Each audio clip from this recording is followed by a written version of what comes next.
Today we're going to be working our way through the Chapter 2 knowledge assessments and hopefully also getting started with Chapter 3. It'll be similar to what we did at the end of Chapter 1, actually, that kind of review. We also have like a Google Forms mock test for you guys to do over the course of the week. And we might review that next week, or you'll be able to actually see the answers yourselves. But yeah, we'll discuss that more in a bit.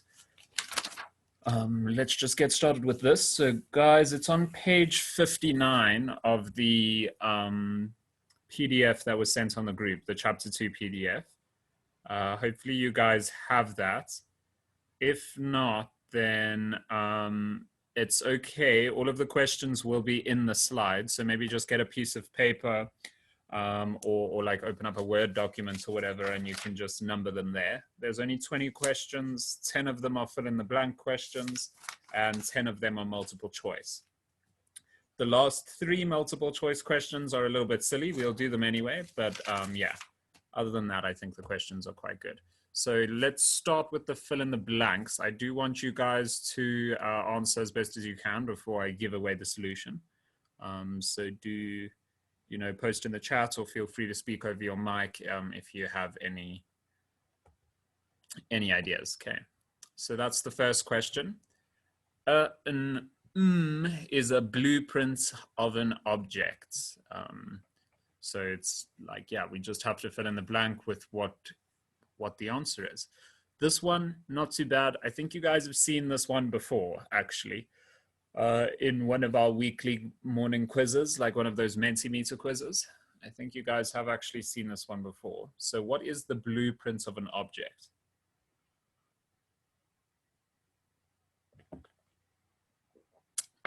Nicely done, Clark. Yeah, 100%. That's a class. Cool. So not a bad first one, I think. That's, yeah, not too difficult. Let's see the next one. I'll let you guys maybe note it down. I don't know how you guys want to do it. I'll resend the PDF on the group as well afterwards. So maybe just note down the word, right? Like just for this one, you would just write class and you can compare it to the question or something like that. Or if you type particularly quickly, then yeah, type out the whole thing, why not? But you can see they do get a little bit long. So this one is, a class that does not provide a complete implementation must be declared with the keyword . So what keyword do we use to declare a class that does not provide a complete implementation? It's almost like not providing a body. Maybe that's a little hint. If a class doesn't provide a body, what keyword do we have to declare it with? It has a similar, close, Clark, close. So remember, this is not, so we use the word override in the derived class, but this is asking what we declare it with. So this is asking about what word we use in the base class. And it has a very similar, it's very similar to its English meaning. So it's not providing a complete implementation. It's not concrete. Okay, yes. Yes, 100% Clark, that's correct. Guys, are you gonna let Clark carry you the whole way? Let's see let's see some others as well. Okay, hold on, someone else. Oh, weird, okay. Cool. All right, let's see the next one. Classes that want to support comparison must implement the iComparable interface and provide a body for the method.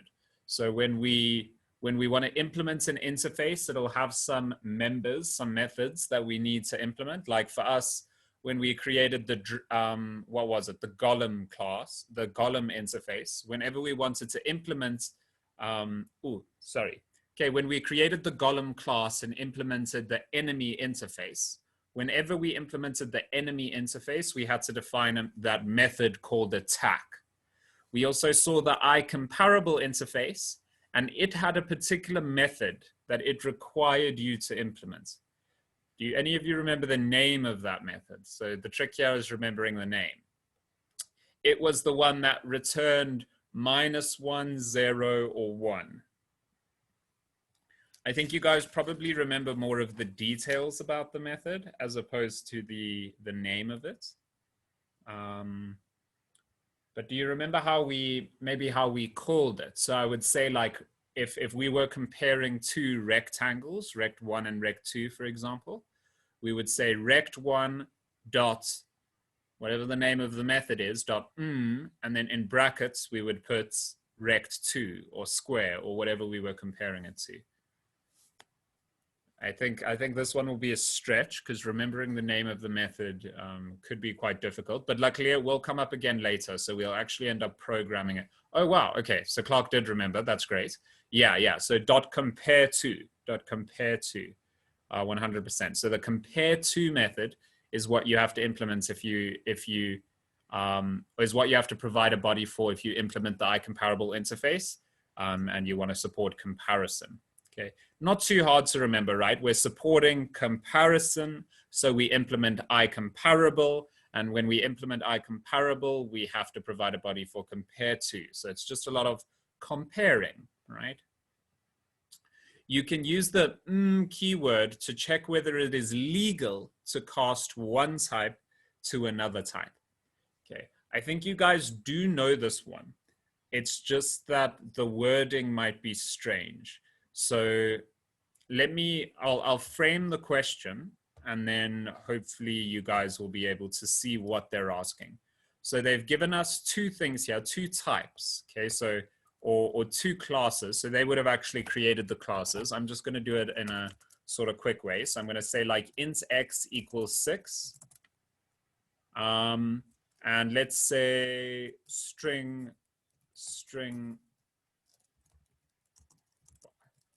something like that. Actually, we can just do it here. So let's say I want to check whether or not it is legal for me to save the value of x, save the 6 inside a string.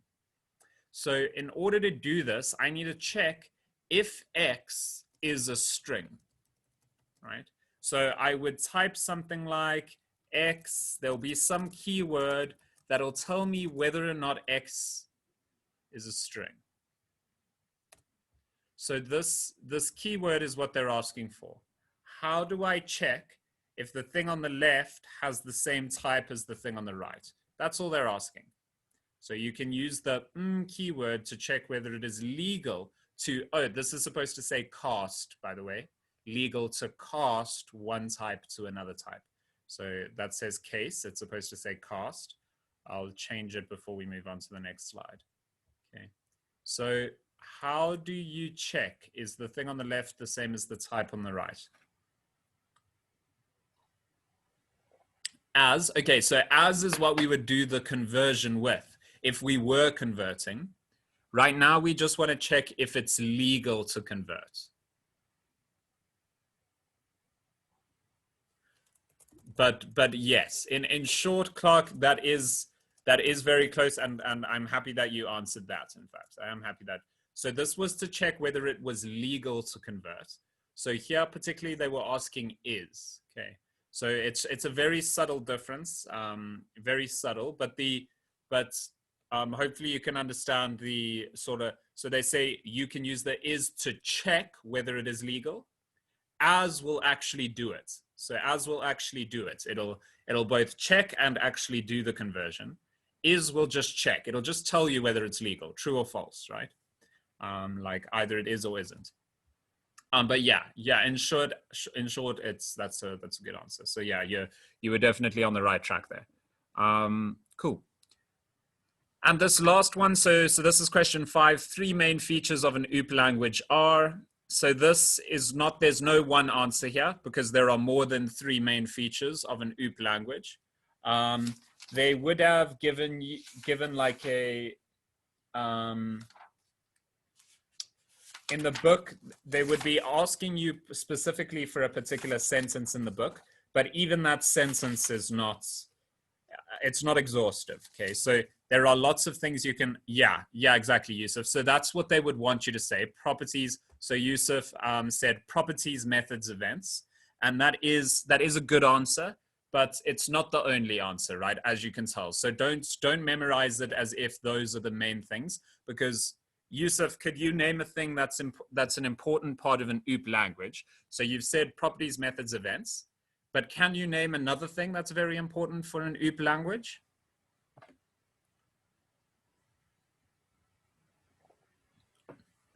Like another important feature. What are some other important things we've learned in chapter 2?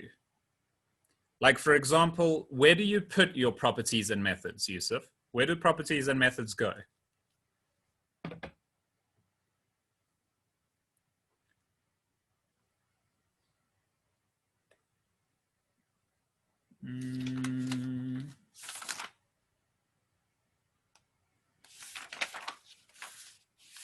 Classes, right? Classes. So like a class is a very important part of an OOP language, right? There are other main features like the idea of inheritance. Interfaces are a pretty important feature. So there are others. The answer, it's so like, yeah, depending on where you source this answer from, you'll get different ones. I didn't specify any singular one because this question is very vague and broad, and you will not be asked this question. It's like, it's almost, it's just to make sure that you can name a bunch of features that are in an OOP language, okay? But yeah, like basically any of these things that you can think of, yeah, like inheritance would be on there, definitely.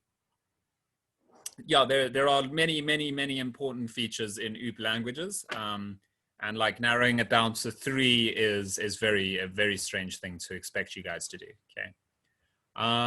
Cool. Oh, wait, I did want to do this quickly. Sorry, I did want to just make sure so I don't forget. So I'm just going to change that to cast. There you go. Cool.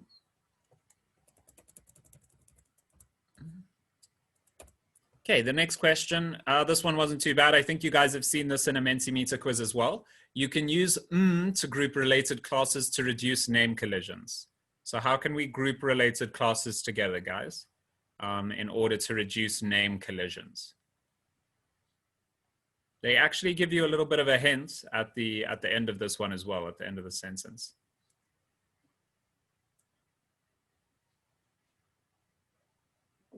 Yeah, 100% Clark, that's correct, namespaces.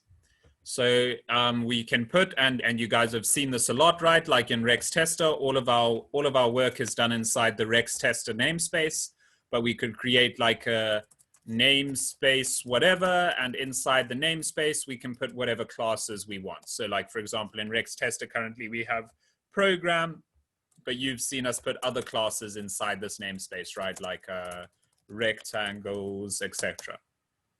Okay. So yeah, important idea, because you can imagine if there's a class program in one of these other namespaces, because all of these guys that we're importing here are namespaces. If there's a class called program in one of these other namespaces, you can imagine that there would be conflicts. But the reason there's not is because we're in rextester.program, and if there's a generic.program, that'll be different. If there's a linq.program, that'll be different. If there's a system.program, that'll be different, etc. Okay. So it allows us for like more uniqueness, I suppose you could put it that way if you wanted. The keyword refers to the current instance of a class. So how do I refer to the current instance of a class? Like if I have 2 rectangles, I'm working with 2 rectangles. Okay, yeah, cool. Yusuf and Clark, both of you got it. That's nicely done. Yeah, the word is this, 100%. Good stuff, guys. Yeah, we seem to be working through this quite well, so that's cool. Okay, this one you guys have also seen, I think. I worded it slightly differently, but hopefully you guys will get it. So and is a type that references a method. So what type do I use to point to a method? So it's like almost, how else do we put this? Value type. Interesting that you would say that one. Maybe that'll, the distinction between those will come up in a little while. That's not quite the use of. So, how do what type can I use to hold a pointer to a method? So like, it'll define the structure of the method, almost, like what it'll look like. Reference, so it is a reference, but what do we call it when specifically a reference to a method? What do we call it? So it's almost like defining a shape for a method, the expected return type, the expected parameters that the method takes in, and it allows us to hold or define the structure of like a list of methods. Interesting that I did say structure, so not, okay, not quite, guys. So the answer here is delegate. Answer here is delegate. Upon seeing it, hopefully it makes sense, right? So for example, we had actually, let's just jump back to, would it be here? It's quite tough to find. Interface game, events and delegates. There we go. Cool. Okay. Just to remind you guys, because we are moving through this quite quickly, so I don't mind taking some time. Okay, so we've got a video uploader, upload.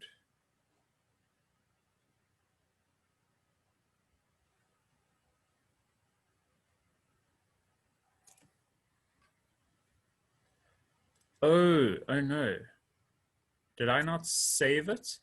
Or did we not finish it? I forget.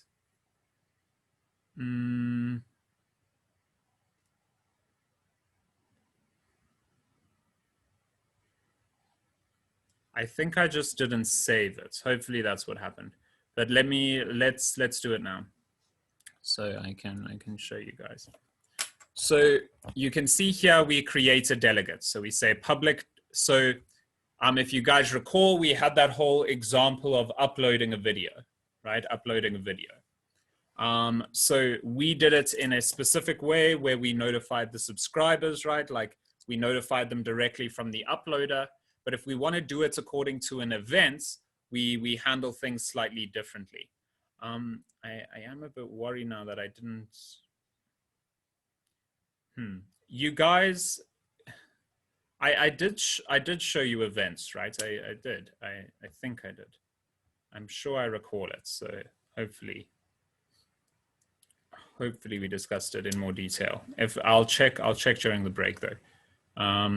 Cool. Anyway, so we have a particular method that must run when after a video has been uploaded to notify subscribers. Okay, so notify username a new video has been uploaded, something like that. Okay, so when we want to notify those subscribers, we notify them when a particular event occurs, right? When the uploaded event occurs. And we define the event like this. So public events, uploaded handler, uploaded. What is uploaded handler? So you can imagine a bunch of different things might happen when the uploaded event occurs. So like after a video has been uploaded, the uploaded event, so you see we say on uploaded, the video has been uploaded, and then this uploaded is called. Uploaded is the name of our event, so the event is called. Okay, so it's like the event has occurred, a video has been uploaded. When that video has been uploaded, a bunch of things must happen, right? Like subscribers must be notified, bells must be rang, the video has to be processed, a whole bunch of different things will have to occur after a video has been uploaded, right? But all of those things need to have a particular structure, okay? So like when the uploaded event occurs, we can call a whole bunch of events, or a bunch of methods, but we need to know the structure of those methods. And the delegate defines that structure. So you can see I've got here public, delegate, void. So it's saying this will not return anything. And then it's a method called uploaded handler that takes in nothing. What this delegate is doing is it's defining a structure, almost like it's referencing a method. So like it's providing the space for a method that like doesn't necessarily exist yet. So I'll show you in one particular case. So after a video is uploaded, subscribers have to be notified, users have to be notified. So you can see here we've got a notify method. Notice the notify method is void and it takes in nothing. Okay, It's void and it takes in nothing. So the idea here is that you can see that it matches the shape of the delegate called uploaded handler. So public delegate void, okay, so it doesn't return anything and it takes in nothing, okay. And so we basically defining the structure of the methods that will be called when the uploaded event occurs. And then we can add to the list of methods that are called when the uploaded event occurs by saying plus equals sub.notify, okay. And you can imagine that the reason we use plus equals as opposed to just equals is because if other things have been added to the list, you don't want to overwrite the list. You want to add to the list, right? You want to add to the method invocation list or add to the list of methods that occur. So this is adding sub.notify to the list of methods that occur when the uploaded event occurs. But in order to add this method to the uploaded event, the uploaded event needs to know the structure of the method, and that's what the delegate does. It's defining the structure of the methods that will be added to that event. So void, and they take in nothing. So the delegates is almost like defining the space or the structure of all of these methods. So it's like providing space for it in a way. Hopefully it'll come up again later, and I'm also going to double check that I demonstrated that I showed you guys that example in full. Hopefully I did. If I didn't, that was very silly of me to overlook.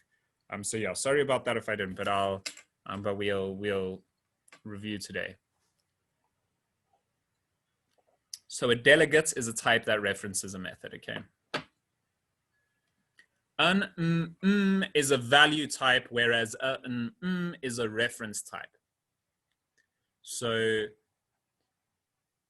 this one may be a little bit, it's maybe a little bit vague, but they're asking you to compare. So we know all objects in C# are passed by reference, right? And objects are defined by classes. So I'll tell you the second word. Class is a reference type, okay, because it's passed by reference. And Yusuf, actually, you've already named it, okay? So Yusuf already sent me struct for the previous question, and that's the comparison that they're setting up here. Struct is a value type, class is a reference type. I'm going to show you in detail what they mean by this distinction, and you can also see it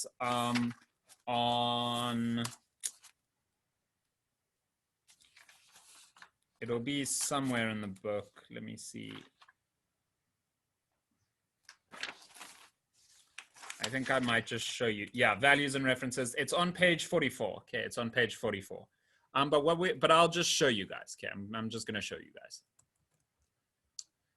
So let me jump back to a normal Rex tester.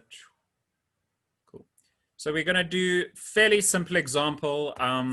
We're gonna see the difference of holding, a point. Okay, so like you can imagine a point on a Cartesian plane. Let me just Cartesian plane. Just show you what we're going to be doing.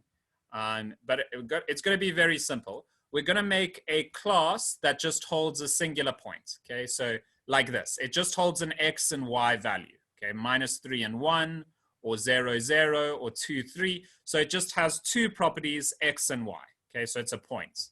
Okay, that's what we mean by points. So it's just a class that's going to hold a point. It's going to be a very simple class. You guys will see now. So I'm just going to say public class points. Okay, public class points. And our one is just going to be some doubles. Okay, so it's going to be public double x and public double y. Okay, like so. Nothing too difficult. I'm going to create a point. So I'm going to say point P1 equals new point. And let's say our point is going to be 2, 3. Okay, so it's going to be P1.x equals 2 and P1.y equals 3. Okay, so this is a super simple class. Actually, let's make ours ints. Sorry. I did say we would make them ints. So there we go, they're ints. Cool. Now what we want to see is that these are passed by reference. Okay, these are passed by reference. So what I'm going to do, I'm going to create a method quickly that's just going to like move the point around, basically. That's just going to move the point to 0, 0, let's say. So what this is going to do, I'm going to say it's going to be a method, public static void. I'll just call it my method, just to keep things simple, my method. Okay. And my method is just going to take in a point. Okay. So it's just going to take in a point, points P. Okay. And all it's going to do is set both Px and Py to 0. P dot x equals 0 and P dot y equals 0.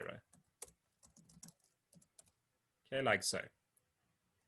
And I'm going to give my method point 1, my method P1.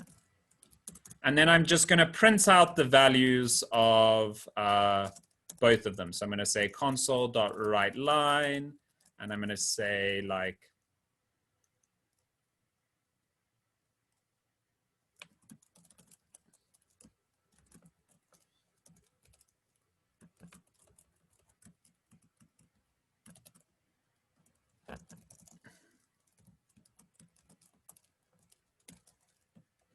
and then just print out their values, okay? So guys, at the end of this, I want you to tell me, bearing in mind that this is a class, right? So it's passed by reference. What will the values of P1x and P1y be at the end? What will the values of P1x and P1y be at the end when I run this? Assuming it runs, actually. So you see I create a new point, P1. I set the property x to 2 and the property y to 3. Okay. I then say my method P1. So we jump to my method. It takes P1 into this variable called point P. And inside the method, it changes x and y to 0. It changes x and y to 0. Okay. It then prints out, we're then done with that method. And we jump back here and we print out P1x and P1y. So have they or have they not been changed to 0? Does anyone know? Bearing in mind that all classes are passed by reference. All objects in C# are passed by reference. Do you guys know the answer to this? Hopefully. I think we did cover it a while ago, so it might be pretty confusing. But you can see that both x and y have been changed to 0. Okay, we covered this in the events lecture, like when we were discussing references and passing by value and passing by references, like the different kinds of memory. But yeah, hopefully that's making sense to you guys. Oh, I see some other people have joined. That's good. Cool. So the only difference between a struct and a class is that the struct is passed by value instead of being passed by reference. So you can see when all I did was change class. So when I had it as class, you can see x and y was 0 at the end. However, when I say struct, there's still 2 and 3 at the end. Okay. So structs are passed by value, classes are passed by reference. Okay. We did discuss this very briefly. But yeah, hopefully it makes more sense now. And maybe we might also come back to it later in the review as well. You can use the keyword to declare a member that belongs to the class itself rather than to a specific object. Okay, this one I would also want you guys to know. Basically what this is asking is how can you define oh wow, Clark, you got it. Okay, I'm glad. Awesome stuff. So yes, static is the correct answer here. Okay, and you guys, the main example of this that you guys can see is the main method, right? It's static because you need to be able to call it without creating an object of type program. Okay, so you can see that's what the static is doing there. Okay, but yeah, nicely done. I'm glad you guys got that one. Cool. Okay. So that was the fill in the blanks. I know some of them were a bit tough, but I think over the multiple choice, we'll we'll see some of them again in like a more practical way. And so hopefully they start making sense. Okay, so question 1. You want to restrict the access for a method to the containing class or to a class that is derived from the containing class. Which access modifier should you use for this method? A, public, B, private, C, protected, or D, internal. So you only want this member to be accessible inside the class or in any class derived from that class. Okay, cool. Yeah, Clark, you're very on point. This is very good.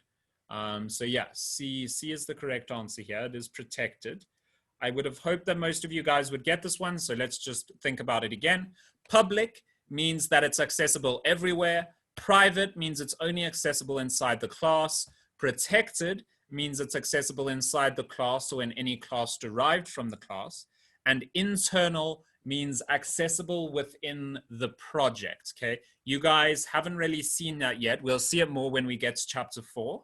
But for now, just knowing that it's the project, and I gave you that example of like, let's say you're working on like in a company where they have a mobile application and a web application, you might have internal, meaning that it'll be accessible inside the web app, but not the mobile app, okay? So there's like these different applications that are in the same solution, if you like the same business. Okay, cool. But that one hopefully wasn't too bad for most of you. In a class, you defined a method called render. Okay, so we have a method called render. What I also want to show you guys is how you can work through these problems like in a, I don't know, a more sensible way. So let me show you that quickly.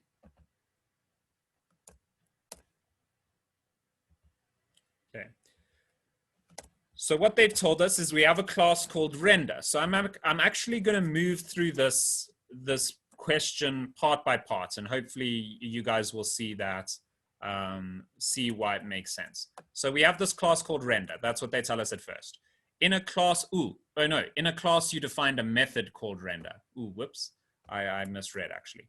Okay, so we have a class called myClass, and we have a method called render. So I'm going to say public void render, something like that.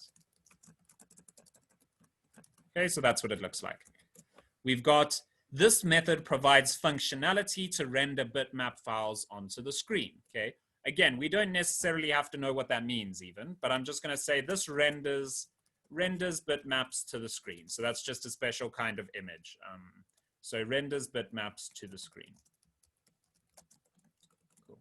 Not bad. Oh, damn, that was silly of me. Anyway, you would like for derived classes to be able to supersede this functionality to support the rendering of additional image formats. Okay, so we have some derived classes. We have some derived classes that inherit from this base class. So I'll say we've got like some public class derived inherits from my class. And we want to be able to, in this class, define another render method, define a different render method. Okay. In this derived class, we want to be able to define a different render method. That's all they're telling us on that little bit there. So you would like to be able to, you would like for derived classes to be able to supersede that functionality. You also want the render method of the derived classes to be executed if the derived class is cast as the base class. Okay, so that's, that is an interesting point, but when we see the final part of the question, that won't matter. So then it says, which keyword should you use with the definition of the render method in the base class? Okay, so they're just asking us, which keyword should you use here in the declaration of the render method inside the base class? What keyword should you use here? Okay, which keyword should you use here? So they're saying, we want to be able to define functionality in the base class. So we are defining the body of this class. We are defining a body for this class. Okay. We are defining a body for the render method. and we want to be able to supersede that functionality. So we want to be able to like use the new keyword to define a new render method inside the derived classes. Okay. So the options they give us here are abstract, virtual, new, and internal. Okay. Abstract, virtual, new, and internal. Okay, so let's go through these. Overrides. So we wouldn't use the word override, Yusuf, because of what they say, but also we're being asked, okay, cool. So Clark says virtual, and that's some good intuition, but let's see how we would work through this. Okay, so abstract, what does abstract mean? So remember, they're asking about the keyword should you use in the base class. Okay, so the keyword we should use here. So if we said abstract here, abstract, why would this be a problem? Because in the question, they say we define a body for the render method. And if it was declared with abstract, we wouldn't be allowed to define a body. Internal has to do with encapsulation. And right now we're discussing polymorphism. We're not discussing encapsulation. So internal is out of the picture. New would be used in the derived class, right? As we've seen that we had used new in the derived class to define new functionality that hides the old functionality. But we're being asked about what keyword to use in the base class. And so yes, correct. The answer here is virtual. Why is it virtual? Because this allows us to keep a body in the render method, but still override the functionality in the derived class, okay? So virtual is what they were expecting here. But basically, so they gave you two trick ones, okay? Internal and new would never be it. Seems like on the manual center, the group has the letter D swapped, meaning your C and D is internal, but on the manual D is overrides. Ooh, okay, let me just see. Oh, yes, I see that, Yusuf. Good, good. Oh, no, wait, let me see. What question? We are currently looking at virtual. So in a, yeah, okay, you're correct, Yusuf. You're correct, Yusuf. So guys, in the book, sorry about that. This one is actually overrides in the book. Okay. Ooh, wait, what did I do here? Oh no, I changed the next one.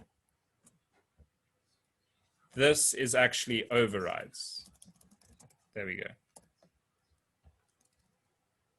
All right. I also now gave away the answer to the next one, which is unfortunate, but that's okay. Cool. But yeah, good catch, Yusuf. Thank you for that. So yeah, in the book, the last option was override. It doesn't change our solution though. So virtual is the correct answer here. But again, new and override, and it shouldn't be overrides, right? It should be override. So that's another way that you can tell that the last one is wrong. But you can see that new and override are referring to things that you would use in the derived class. You use abstract and virtual in the declaration, and new and overrides in the derived. But yeah, good catch, Yusuf. Thank you for pointing that out. You defined a class called advmath, so like advanced maths, that defines advanced mathematical functionality. You do not want the functionality of this class to be inherited into derived classes. What keyword should you use to define the advmath class? Okay, I gave away the answer to this one by showing it, but hopefully it also wouldn't be too bad. So all they're saying is we've got a class that we don't want to be inherited. Yeah, exactly, Yusuf. So we've got a class that we have defined, but we don't want it to be inheritable. Exactly. So I'll discuss the other ones as well. You guys seem to have gotten that this is sealed, but I'll discuss the other ones as well. So abstract is like the opposite of what we need here, right? Like abstract means that it could only be inherited from. So abstract would not be right. Private just means that it's not accessible anywhere. So like private is asking about encapsulation, and this is asking us more about inheritance, right? So private is about encapsulation, and this is about inheritance. And they even use the word inherited, right? So private is kind of out. It's like a red herring almost. And internal is also a bit of a red herring. So yeah, the main thing was between sealed and abstract. Abstract means that it will only be inherited and you won't be able to declare objects of that type. And sealed means that it is not inheritable. You can only use it in like, you can only use it in its base way, if you like. Okay, cool. But that one wasn't too bad, I don't think. You need to provide query functionality to several of your classes. Each class's algorithm for the query will likely be different. Also, not all the classes have an is-a relationship with each other. Okay, that should be have an is-a relationship with each other, I think. Yeah, have an is-a relationship with each other. How should you support this functionality? Okay, so this one could be a little bit tricky, but I don't know, let's think about it. So we have some functionality. They say query functionality, that doesn't matter. We have functionality in several classes, okay? So we're working with several classes. Each algorithm for the query itself will likely be different. So we have some functionality split across several classes. Each of the classes has a slightly different way of doing the similar thing, okay? So all of the classes, so I suppose I'll set it up with the example that we saw, and then hopefully you guys will get it more. So also, not all the classes have an is-a relationship with each other. So all that's saying is they won't always be identical. They won't always be able to convert to each other. How should you support this functionality? I'm going to word it in a slightly different way, if you guys don't mind. So I'm going to say we're programming a game, and many different things are attackable, okay? Many different things are attackable. So you can attack enemies, you can attack buildings, you can attack boxes, etc. Okay? So each class is attackable. There's a way to attack each one, but each way is slightly different, right? Like obviously when you hit a building, it'll take slightly less damage and make a different sound. So when you attack an enemy, so when you attack a box, it might drop some special treasure or something. Okay, so each attackable thing is slightly different, but they're all attackable. Okay, and you can notice not all of the classes are identical, right? Like buildings cannot be converted into enemies and cannot be converted into chests or boxes. Okay, how would we support this functionality? So then now with the way I've worded it now, okay, now you can see what they're asking, right?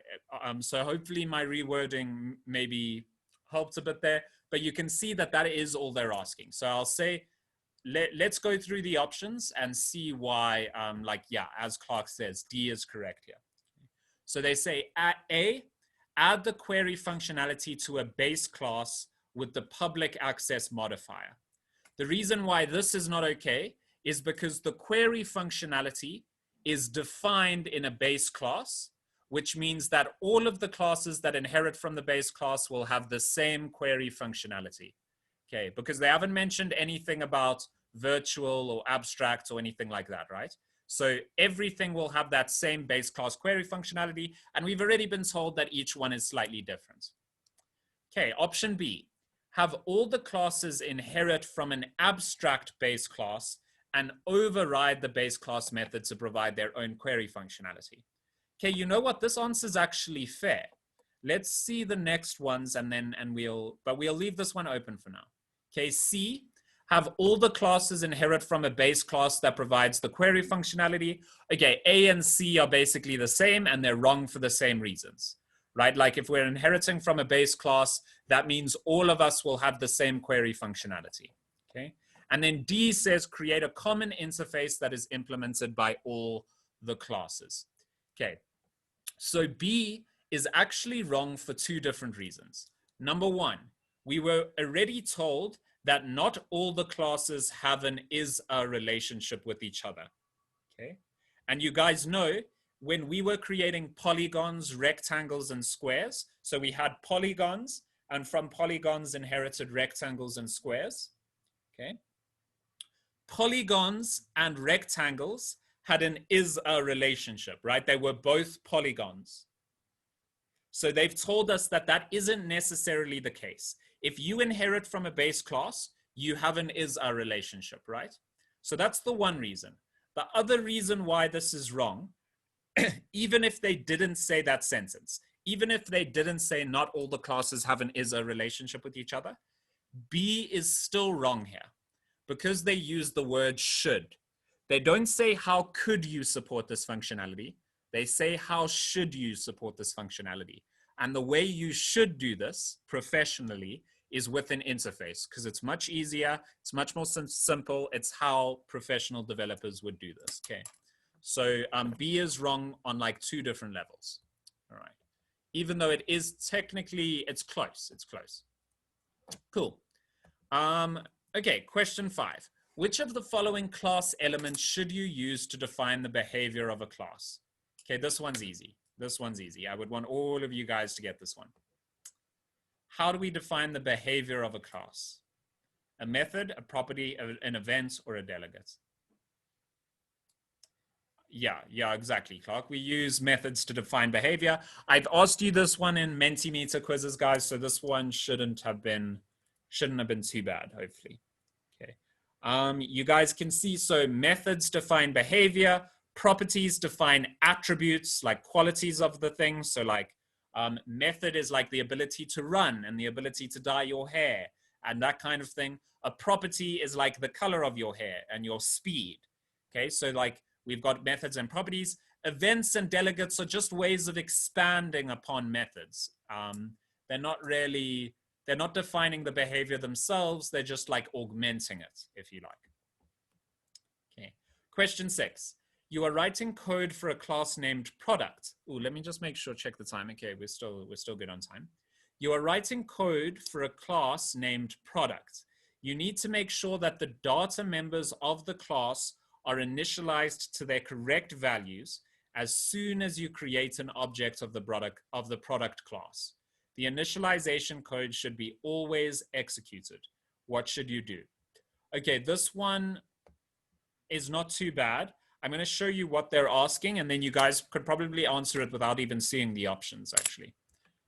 So let's check this out. So I'm going to create a class called product.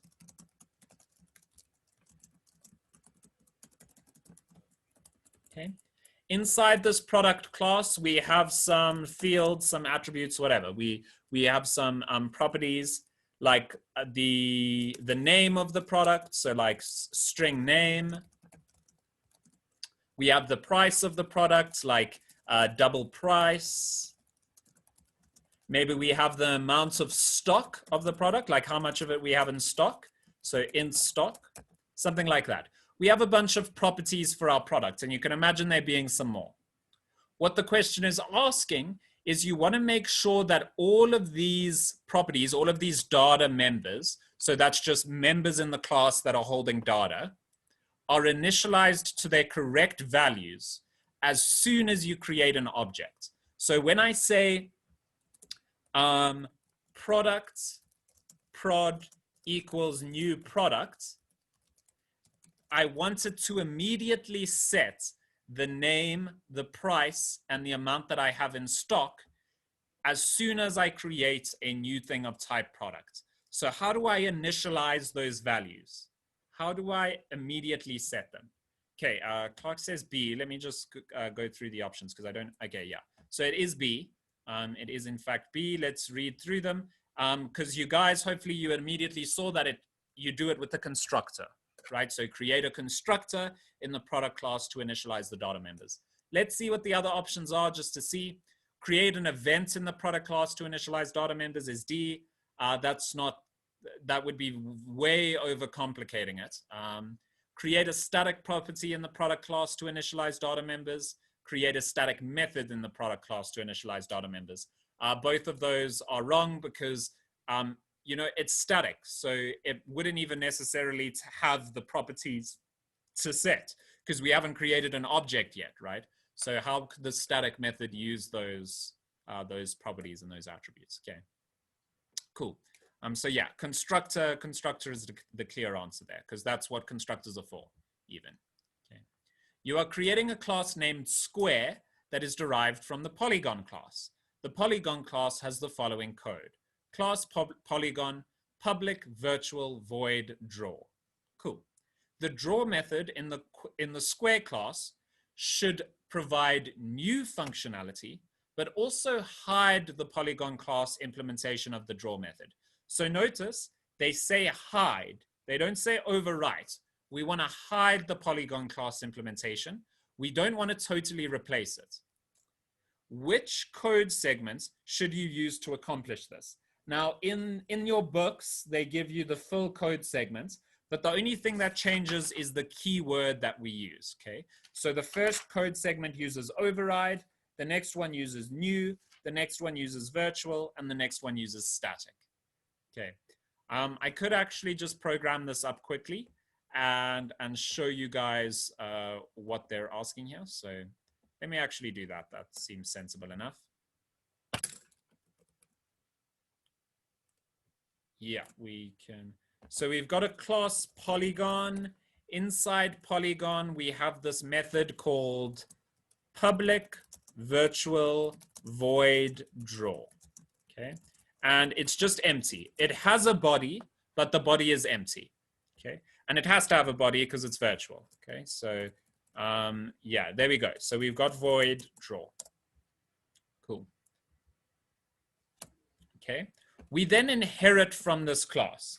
Okay, we inherit from this class into a square class. So I say public class square, like that. But this inherits from polygon. So I say inherits from polygon. Okay. We define our own draw method here.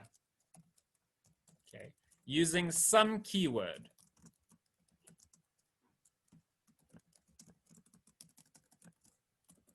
And we provide new functionality. So ours look like, it looks like that. That's what it looks like. Okay. They say that we want to hide this implementation of the draw method, not replace it entirely, just hide it, and also provide our new functionality. And all they're asking is which keyword should we use here? Okay. And the options they give you are override, new, virtual, and let's see what the last one was, static. Okay. Cool. So Clark says new. And yes, that is correct. We use the new keyword. Why? Because this will allow us to define the new functionality without overwriting the old functionality.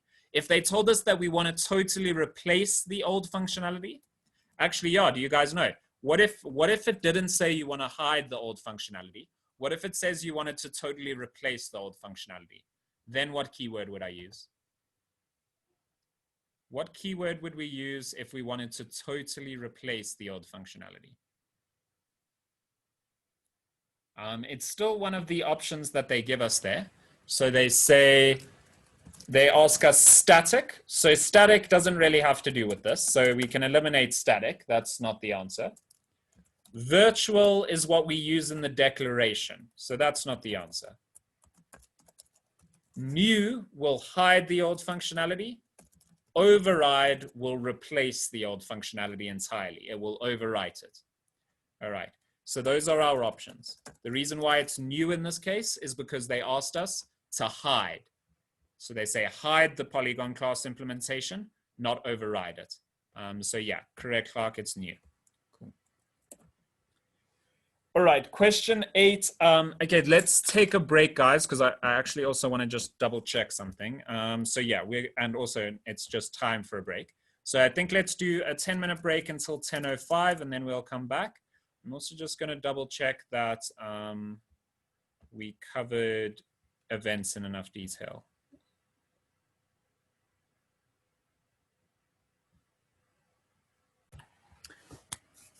Let us continue. So yeah, I thought this question was pretty silly, question 8.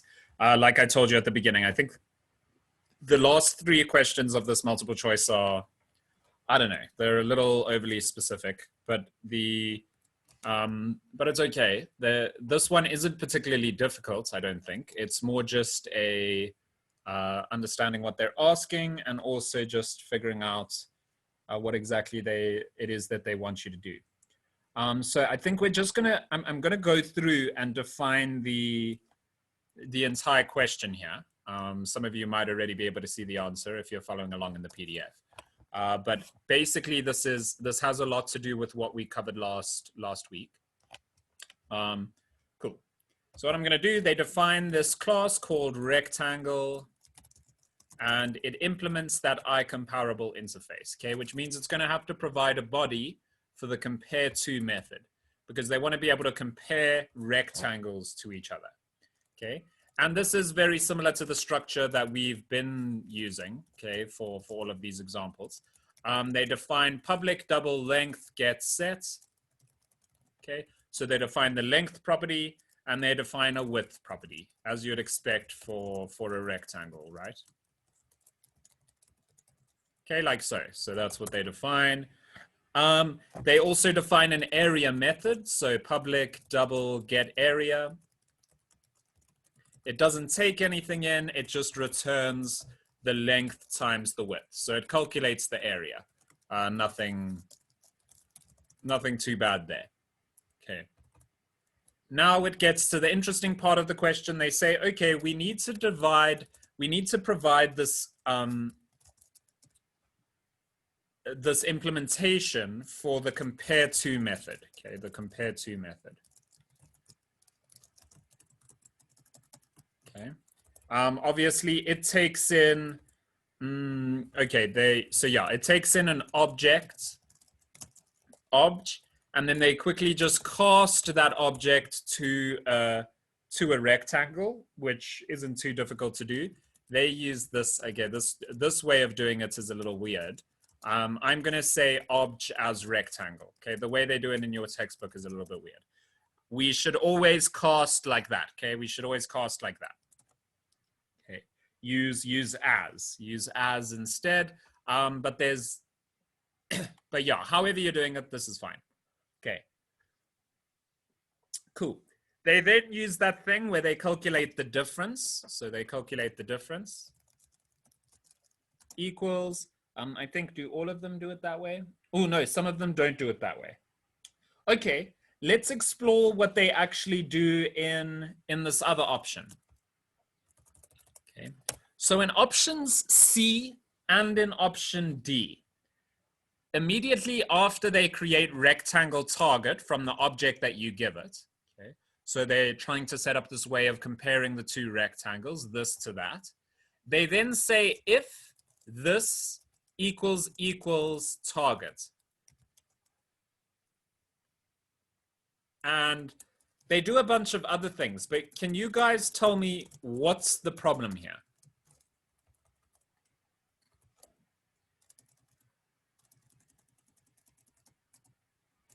Can you guys see what the problem is here?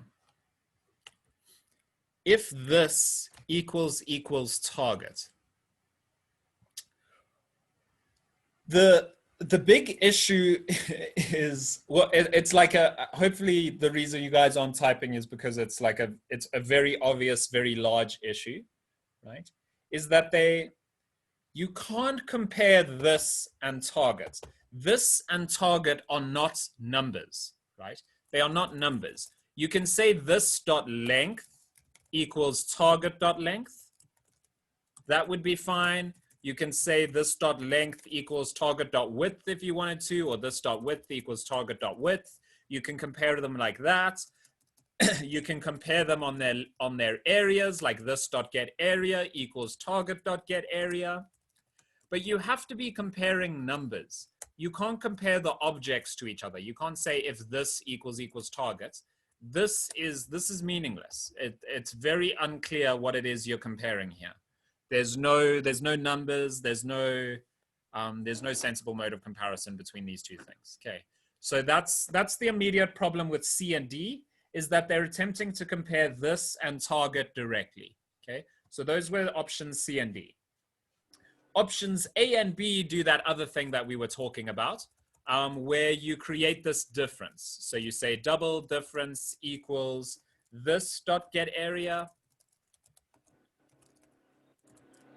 minus target dot get area. Okay, and this is how we did it in last week's lecture, actually.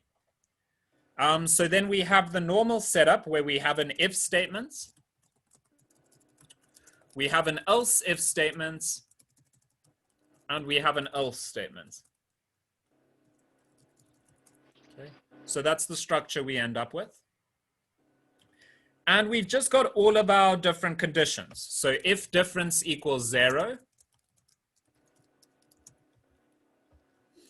if difference is greater than 0, and the else statement, which is obviously just like if difference is less than 0. Okay. So this structure is defined by both B and C. And so the only thing that's left is to just figure out which one returns things in the correct order. So I want you guys to tell me, on this first option, if difference is equal to 0, what do we return, guys? What do we return if difference is equal to 0? Without even looking at the book, you guys know that if there's no difference between this dot get area and target dot get area, that means that get area, this dot get area equals target dot get area. So what do we do in such a case, guys?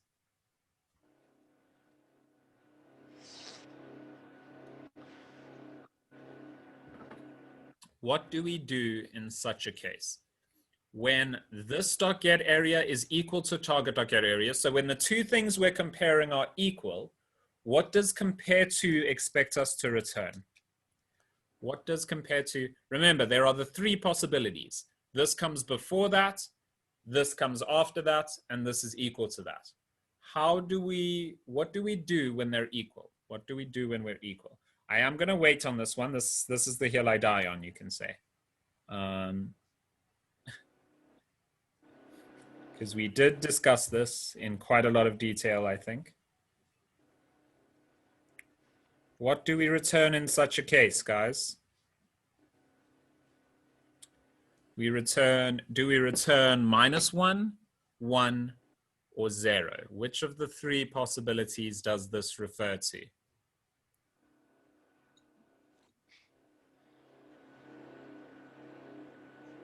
At this point, I'm okay if one of you guesses. If this area is equal to that area, if this object is precisely, thank you, Damien, for saving us, 100%. Okay, so if they're equal, we return 0. Now, in comparing A and B, you can see that A returns 0 when it's equal to 0, and B doesn't. So that means the answer to this question, the answer to question 8 is A. Okay, you already know from just the fact that this returns 0. Okay. If difference is greater than 0, that means this was greater than target. Okay, that means that this was greater than target.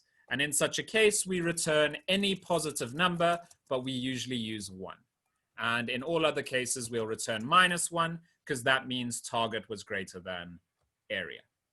Okay. Cool. So I don't know. I thought this question was a little bit silly because it's asking you way too specifically. But fair enough. It's not the worst thing. But yeah, it's not. I don't think it's a difficult question really. As long as you know as long as you remember the structure of the compare to method, how the comparison takes place. Okay. Question 9. This one is actually going to be quite easy for you guys, to be honest. So they're just asking you how to convert object to a rectangle. So basically, they're asking you about this first line here. And guys, I think the trick on remembering these kinds of questions is just remember that always use the word as. Okay, the word as was added to C# to cast between different types. So when you're casting between different types, when they're asking you how to do that, always find the answer with the word as in it. Okay, so the answer to this one is just B. And we've discussed as and is quite a lot before. If you guys want us to spend more time on it, then feel free. Okay.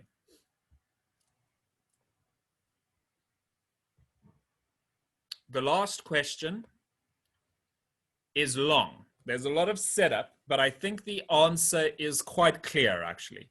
So you are writing code to handle events in your program. You define a delegate rectangle handler like this. Cool. So you define a delegate. You also create a variable of the rectangle handler type as follows: rectangle handler handler. Okay, so this is just saying we've got an event now. The event is called handler. Okay, the event is called handler. Later in this program, you need to add a method named display area to the method invocation list of the handler variable. The signature of the display area method matches the signature of the rectangle handler method. Any code that you write should not affect any existing events handling code.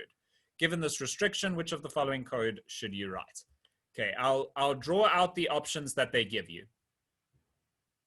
Okay, and hopefully you guys will be able to see it. See the correct answer.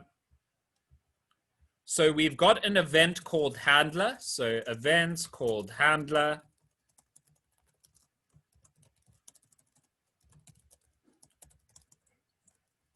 We want to add a method. So add method called display area to the event. That's what we want to do. Okay. So the options they give you, and obviously we want to add it without overwriting anything that was previously added to the event. Okay. So the options they give you, option 1 is handler equals new rectangle handler display area.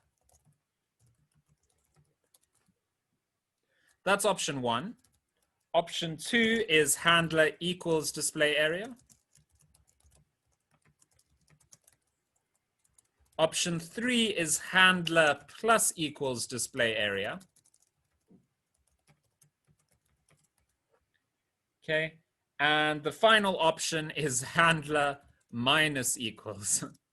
Okay, that's a silly one. Handles minus equals display area. Okay. Notice, okay, so there are a number of ways you could have gone about this. Okay, like even if you didn't immediately know the answer from the example of events that we did. Firstly, they say add the method called display area to handler.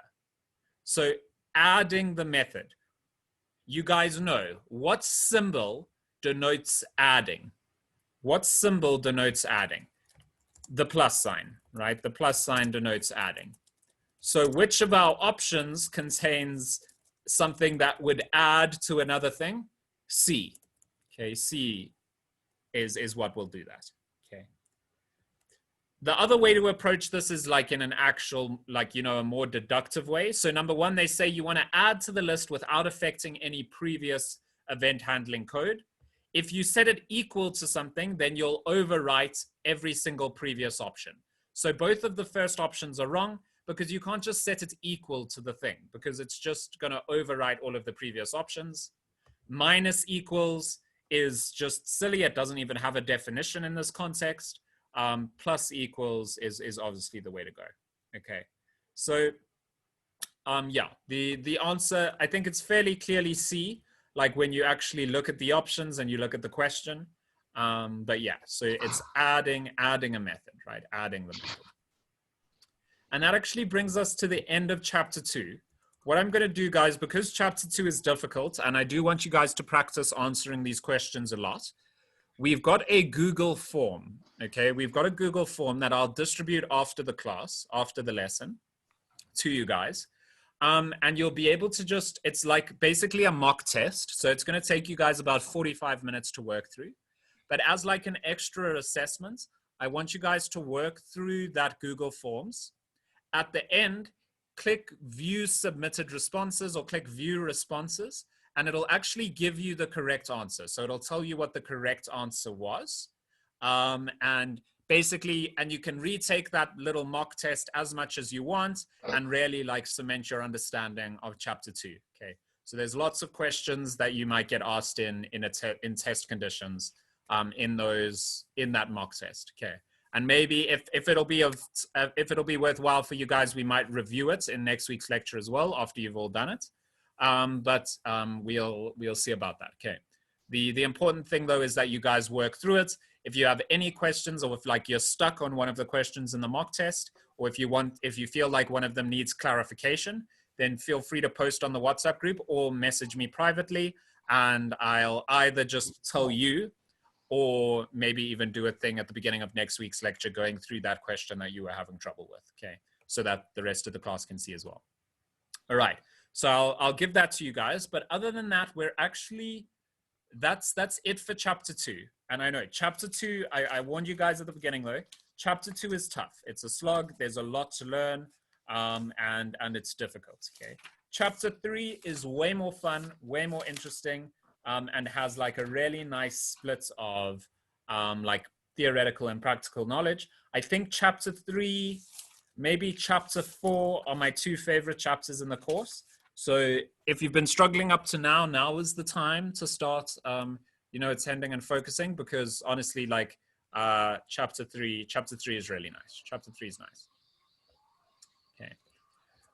So chapter 3 starts out with like a lot of theory on a general way to do software development, or a general understanding of software development and how software development works inside major companies.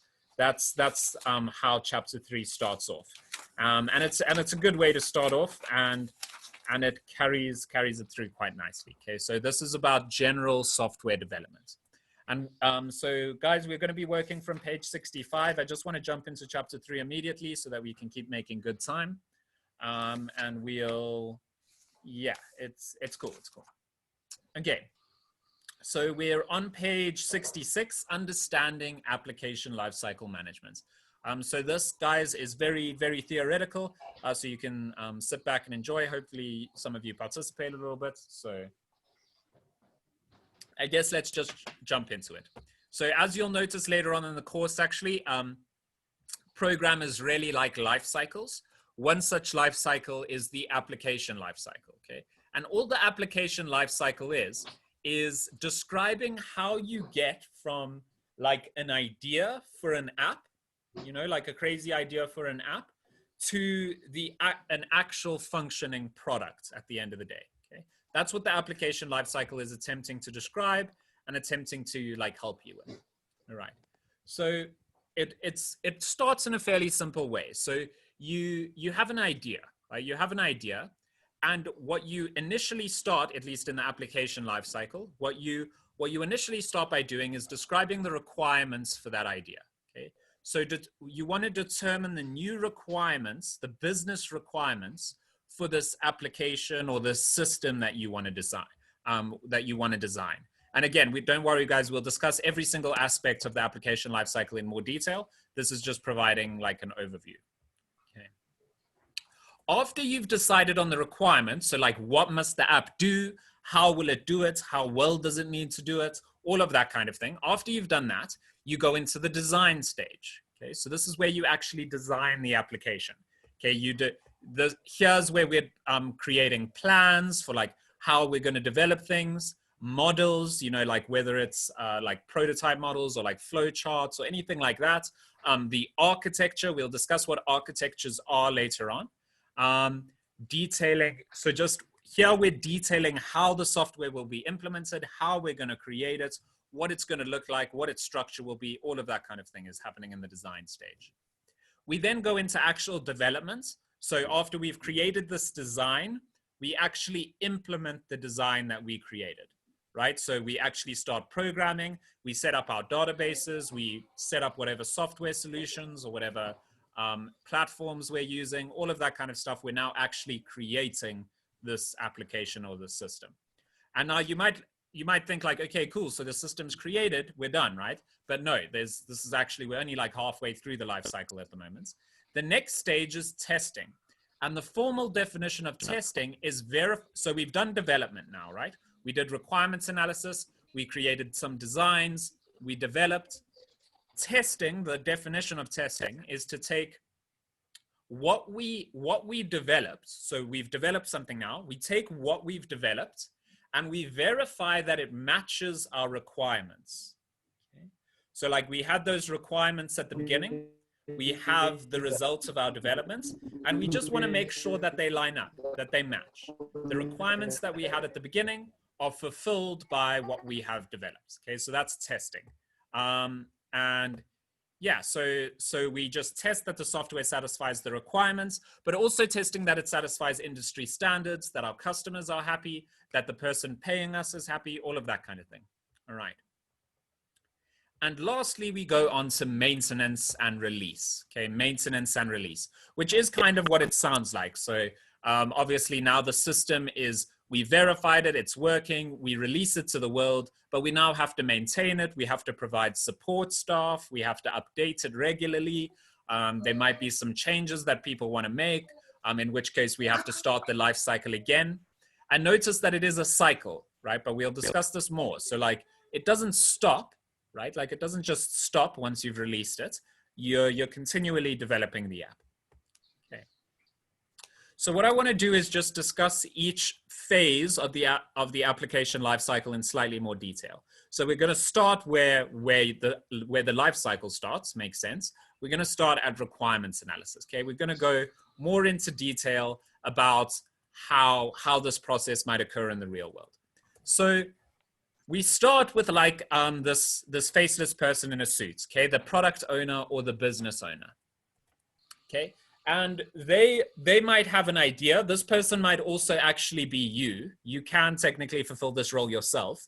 But the point is we need someone with the idea or who owns the product, who's willing to pay everyone, who's willing to like work through this project and like basically be the benchmark. They have the idea and they are going to be able to tell us whether they have this vision, and they're going to be able to tell us whether their vision matches up with what we've created, okay? And this person can be you, but like in most corporates, it'll be some like kind of manager, like IT manager, something like that, okay? Something like that, okay? They're frequently called the product owner or the business owner, okay? Which kind of gives away what their role is, like what their relationship is to you, okay? So cool. So this person's like, I want to develop an app, but I don't really have the real skills required to develop the app. Please help me, okay? And they'll just be running around looking for assistance, okay? And this is where this like nerd shepherd comes in. The more formal thing to call this person would be like a business analyst or a scrum master, something like that. But this person has like a bunch of developers working under them or working with them. And they say, you know, like, don't worry, we can create your application, okay? We can create your application. Now, the person who has this idea will go like, okay, great, this is cool. I found someone who can develop my application. And then they'll tell you something usually totally crazy, okay? Like very unrealistic. Like this guy here in our little comic strip will say, so our app idea is called I Levitate. It is a button that allows you to levitate. We've already copyrighted it. You know, can you get the app done in 2 weeks? Okay. So like, obviously this is totally crazy. So you need to take their totally crazy idea that can't really be done, hypothetically. It could even be impossible. And you have to like narrow it down to something that is actually achievable. Okay. And this is the process of requirements analysis.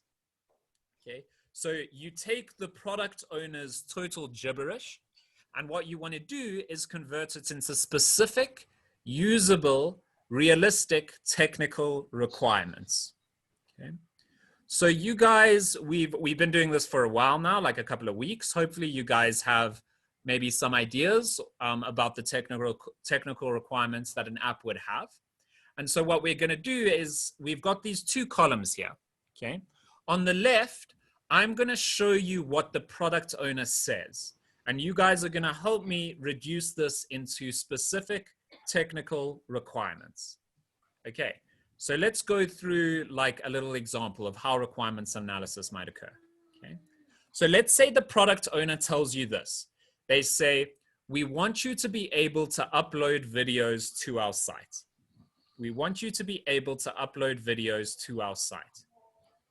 Okay, So they've told us this sentence. Okay, this is so we're sitting down with them. We're in a business meeting, and they tell us this. You're the developer. You're the business analyst or the project manager, something like that. And they tell you, we want you to be able to upload videos to our site. When you hear that, what do you think? What do you guys think? What do we know now on like a specific technical level, just from this sentence? What can we conclude? What are some things we can conclude? What will our app require? It might be difficult the first time round because you guys haven't seen like at what level I'm expecting these technical requirements to be necessarily. But are there any ideas you have just from seeing the sentence of what the final app we'll want will look like? Yeah, I mean, precisely, there'll be a method that uploads videos. That's a good one, Clark, yeah. But like even on a higher level than that, they've told us a lot here, right? Number one, videos, right? They've told us about videos now. So that's already something we didn't know. It's like, okay, cool. So we're going to need something to support videos. There's going to be different video formats, right? They've also told us they've used this word site. They used a word site. That implies that there's going to be some kind of website, right? So we're going to have to create a website. That means we're going to need a server. We're going to need a host. Yeah, uploading videos. That means we're going to need some uploading functionality, some behavior that allows you to upload, and precisely that'll be in a method. So yeah, you can see that from this one sentence, we already know these things. So I just put some examples of the things we know on the right now. But you can see that there's actually way more. There's way more than this, but you can imagine that this singular sentence has been reduced into a huge number of technical requirements, right? Okay, cool. You're uploading videos. That means you're going to need a fast server that has a lot of space on it, right? You have to be able to support multiple video resolutions, right? Like 144p, 360p, all the way up to HD, right? You want to be able to support all of these different resolutions. We're going to have to start discussing what video formats we're going to support, you know, .wmv, .mp4, all of these different ways to store videos. This is also going to be super expensive because cloud hosting for videos is very pricey. Like as Clark mentioned, we already know that we're going to need some methods to handle uploading videos. There's a lot that we already know just from that one sentence. Okay, so cool. The product owner says, we want you to be able to upload videos to our site. That's the end of that sentence. And then they say, yeah, backup, Clark, precisely. Yeah, we're going to have to be able to back up these videos. That's also going to be very expensive. So yeah, no, there's a lot we already know from that just a singular sentence. And let's say, so now they just start another sentence. So they finish that sentence and they go on to the next sentence. They said, your friends must be able to view them. Your friends must be able to view them. So they say, we want you to be able to upload videos to our site. Your friends must be able to view them. Geez, so now what more? Now what more comes up? We have now more requirements, right? Even more requirements. Any ideas, guys? What does our app need now? So before it was just like sort of yeah, exactly, an access modifier. Wow, Clark, that's very specific, but 100%. That's very cool that you thought along those lines. Precisely, we're going to have to mark the videos private in some way, something like that. Maybe protected, and there'll be like a friend class that can access the protected those protected fields. So yeah, that's cool. Something like that. We'll need some way to control access, precisely. We'll need we also need to create an idea of a friend, right? Like, what's a friend? We've been talking about this video uploading app, but what's a friend? Is a friend someone you add? Is it just someone that like can access your site? Do they follow you? Do you have to agree to allow them to follow you? Do we have to create ways for you to modify your privacy settings? There's a whole lot going on now, right? Like relational databases, dynamic web design. What is a friend? So yeah, we need a relational database so that we can match up each person with their friends, right? So like one person will have multiple friends. So there's going to have to be some kind of relation in our database.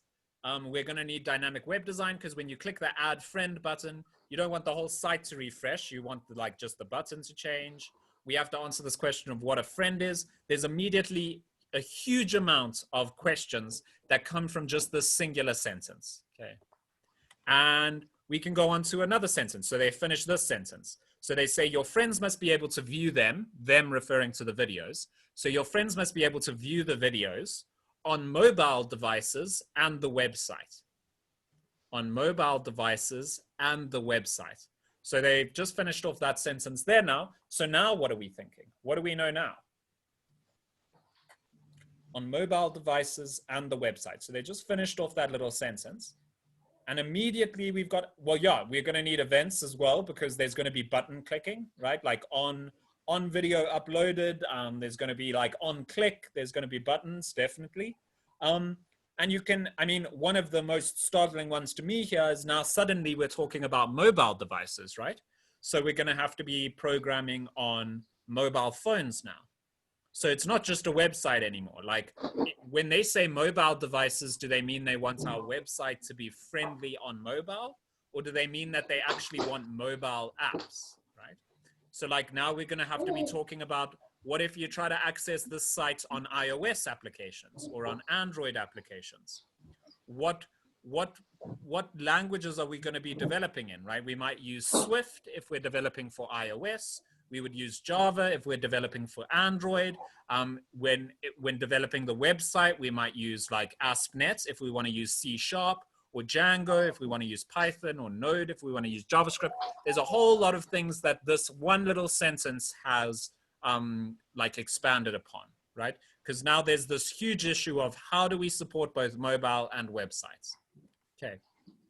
So you can see, this is just on the left, the product owner said 2 sentences, okay? All the product owner says is we want you to be able to upload videos to our site. Your friends must be able to view them on mobile devices and the website. It's like just those 2 sentences have expanded into literally hundreds of technical requirements, okay? This is like a massive, massive application. This would take forever to actually create, just those 2 sentences, okay? So like you can see what the function of a business analyst or a project manager is, okay? They are reducing this, like what on the left is essentially just gibberish, just saying like an idea. On the right is something that's actually concrete, implementable, actually providing you with, you know, like useful information as a developer. Okay, and that's the process of requirements analysis, okay? There's some other issues in requirements analysis, or some other like useful distinctions in requirements analysis. So when we've got all of these requirements, so let's actually just check these out. So when we've got all of these requirements here, right, you can see that there are a lot of different kinds of requirements.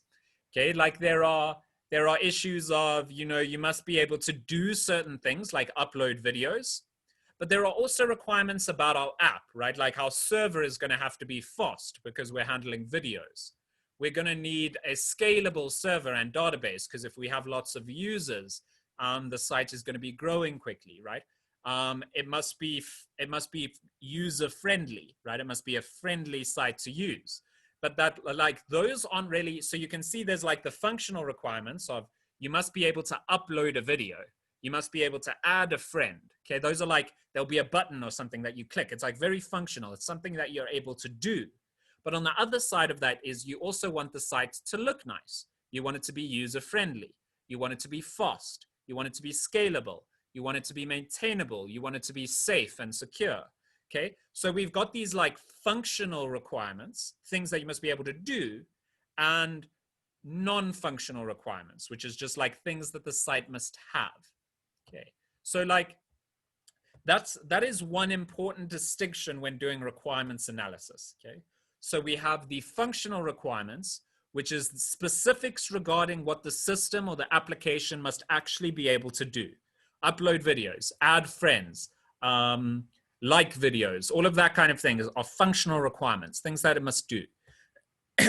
Non-functional requirements are like quality requirements that the system should meet. Okay, so like qualities that it should have.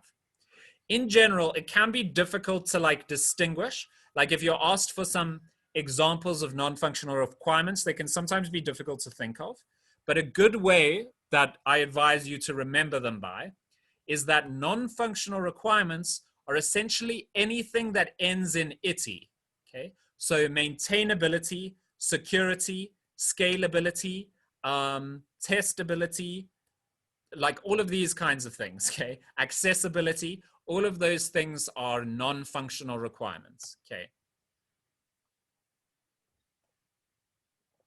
So yeah, that's one important distinction to understand in requirements analysis. It's not a complicated one, but you should remember it. Okay, cool.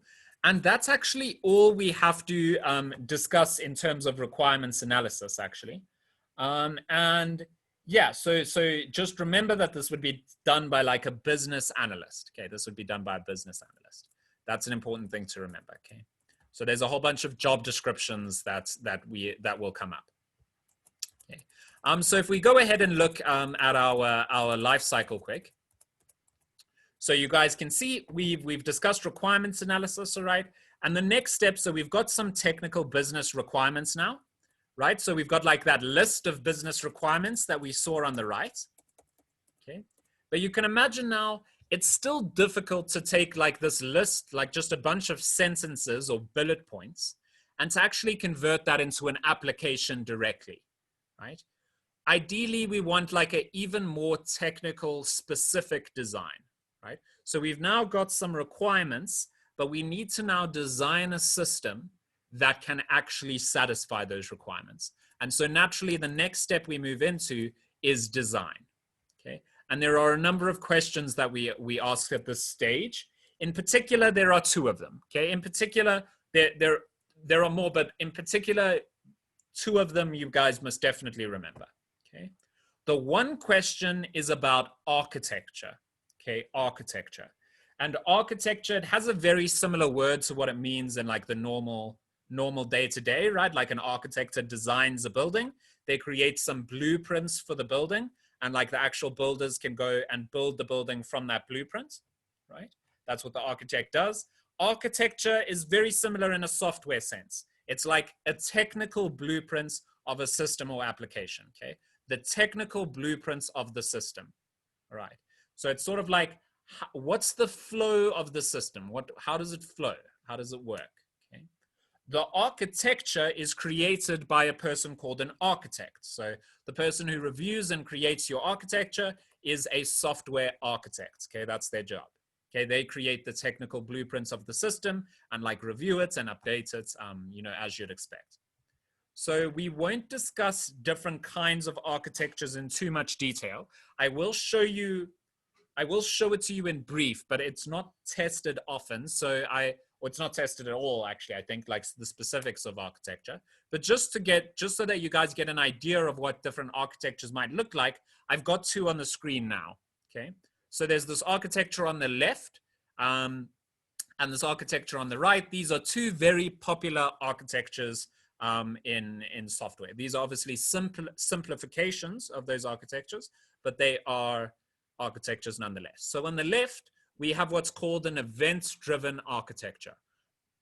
So that basically means that everything, if you're using an event-driven architecture, that basically means that everything in your application is working off of events, okay? So something occurs, like a button is clicked, that fires off an event, a bunch of things. That event triggers a whole bunch of other things.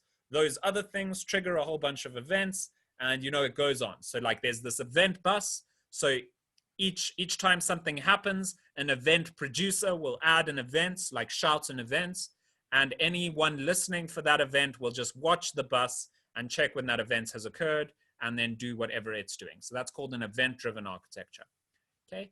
On the right, we have a very popular architecture on the model view controller architecture. This architecture is used by like Instagram and many other companies. So the model view controller architecture is, it's a fairly sensible way of thinking about things. So you have a view, which is what the user sees, okay? So it's just a nice way of like separating out your system so that everything is sort of self-contained and easily changed, easily updatable. So we have a view, which is like what the user sees. We have a controller. We'll discuss the controller afterwards. Okay, so we have a view, which is what the user sees. We have a model, which translates from the database. So like the database has a bunch of information, but it's not really intelligible. Like let's say you're programming in C#, it's not really, C# can't understand the stuff in the database directly, right? It's just a bunch of bits. It needs things in terms of integers and strings. So we've got this model that translates between the database and like whatever language you're using. We've got the view, which is what the user will see, like a template almost, like just an empty template. And then we've got the controller, which just sort of takes things from the model and plants it into the view. So like the view will have a space like the user must see their name on this page. So the model will get the name from the database and the controller will, you know, find that name and plop it into the view where the user is supposed to see it. So it's a nice way of sort of compartmentalizing your development, okay? So those are just two examples of technical blueprints, the type of thing you might expect of an architecture. But the more important thing for you guys to remember is that an architecture is a technical blueprint of a system, and it's created by a person called a software architect, okay? Next, we have user experience design, UX design. User experience design is literally just the flow of the application, right? Like you click this button and you go to this page. It looks in this way, like when you mouse over the button, it like glows in a certain way, or it fades in to like let you know that you're mousing over it. You know, all of that kind of thing, the flow, the look, the design of the application. UX design, user experience design. And yeah, this is done by a person called a user experience designer, okay? It's also called front-end development often. And some people nowadays even call it product development, okay? Cool. And the last thing that might fall under the design stage is just general planning. Like what languages are you using? Like are you using C#, Python, JavaScript, Java, whatever? What services are you using? Google Firebase, AWS, Azure, whatever. Like there's lots of different services you could be using. What frameworks are you using? We'll discuss frameworks in chapter 4. Like what will you use to create this system, right? It's good having a design and stuff, but like different programming languages can do different things better. So deciding upon all of that stuff would also fall under the design stage, all of that planning, all of the modeling, and all of that kind of stuff falls under this stage, okay? Cool. And so after the design stage, so we got the requirements of our application. We've created an architecture and like a general, like a goal for our user experience for the look of the site. We've planned how we're developing it, what services we're using, what frameworks we're using. Everything's planned out. We're ready to just go ahead and develop the application. And yeah, developing the application is what it sounds like, okay? It's what we've been thinking about for a while now. And this is where you're doing all the programming, you're designing the database. So database administrators and developers will be working at this stage. There are two extra things that I just want to mention. They're not super serious or difficult to remember. So at the developer stage, you are also working on something called your documentation. Okay, so actually I can show you what some documentation looks like. This is just like a very simple example of documentation. Ooh, I would have to use sign in, it looks like.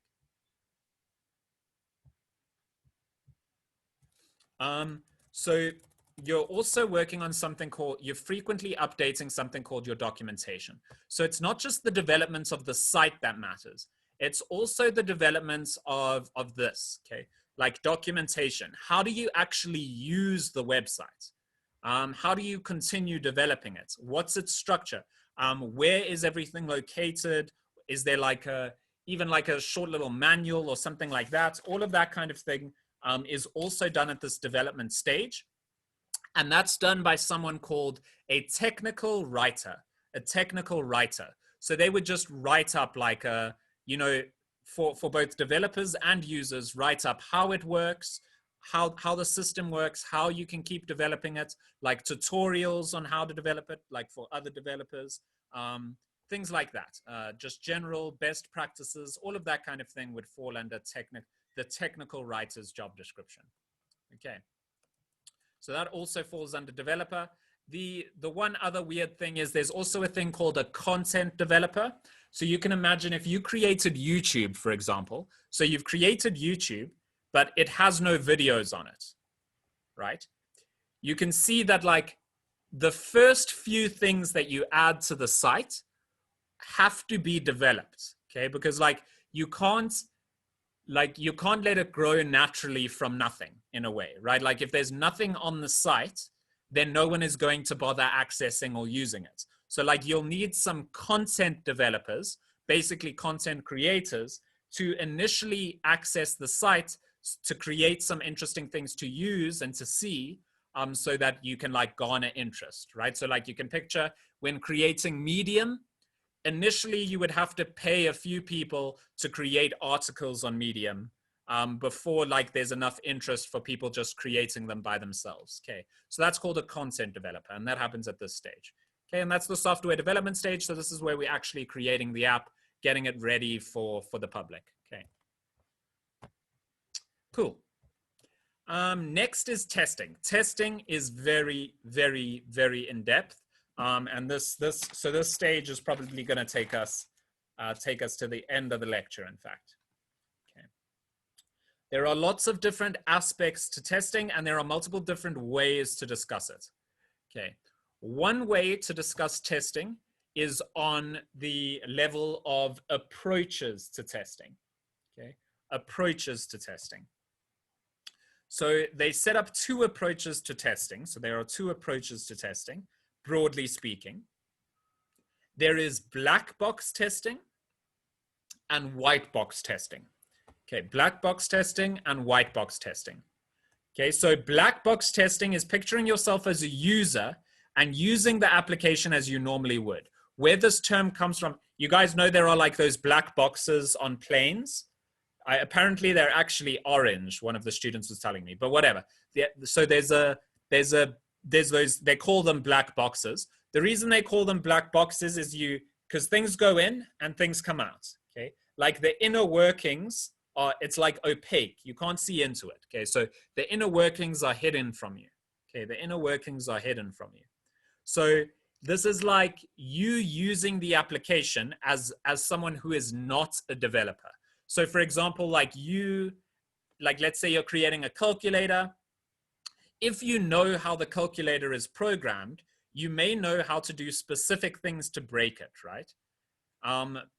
But like when doing black box testing, you only care what you input and what comes out. Okay, you don't care about the inner workings of the system. You're treating it as a black box. It has inputs and it has outputs. You don't care what goes on between those two things. You just want to make sure when I ask 5 plus 5, I get 10 at the end. Okay. When I ask 10 plus 5, I get 15 at the end. That's what you're trying to verify. You don't care about how it works. You don't care about the methods or the properties or what types it's using or, any of that kind of stuff. You're using the application as like a standard user would usually use it, where you only care about what goes in and what comes out. You don't care about how it was developed. Okay, so that's the first kind of testing. The other kind of testing is white box testing, where because you are a developer, you can actually you actually know how it was programmed. It's not just a black box to you. It's not just inputs and outputs. You can see the methods, you can see how things were developed, how the properties were created. And because you know how the system was created, you have a way to, test things that a normal user wouldn't necessarily test, right? Like you can be very specific. You can challenge it, right? Like, for example, if you know that one of the types is an integer, right? So like a standard user might just be adding normal numbers, right? Like 10 plus 30 or whatever.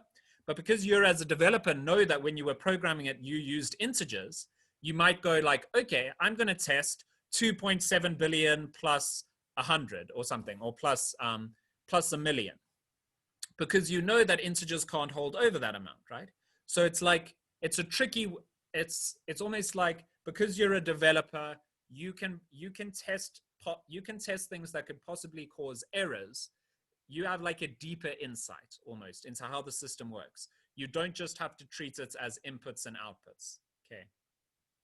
So like, I know some of you guys have probably heard of alpha testing and beta testing.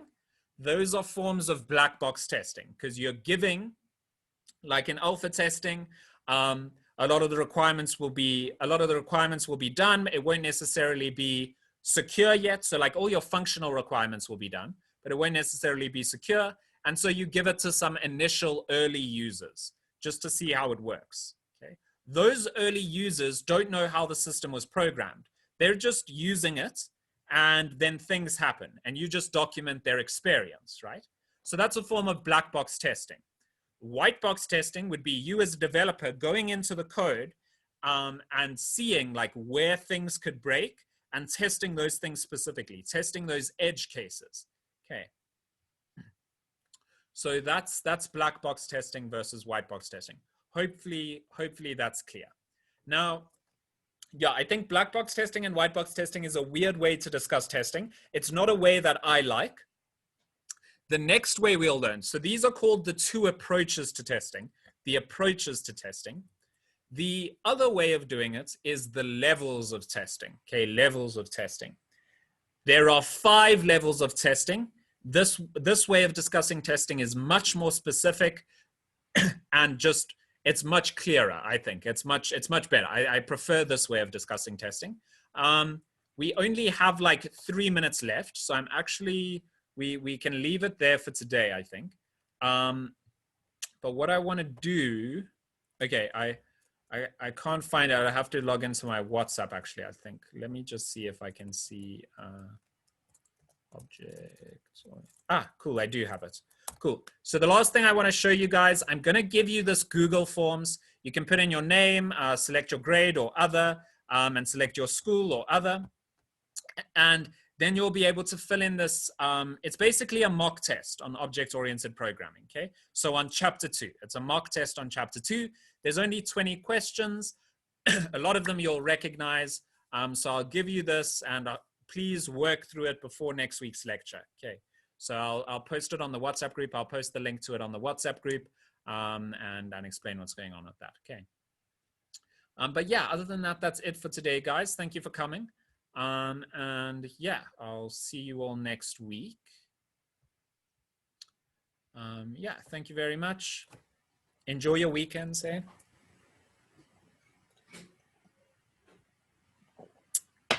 Cheers, Yusuf. Thank you for coming. Cheers, Damien. Cheers, Taffy. Cheers, Clark. Bye-bye. Yeah, thank you. Thank you.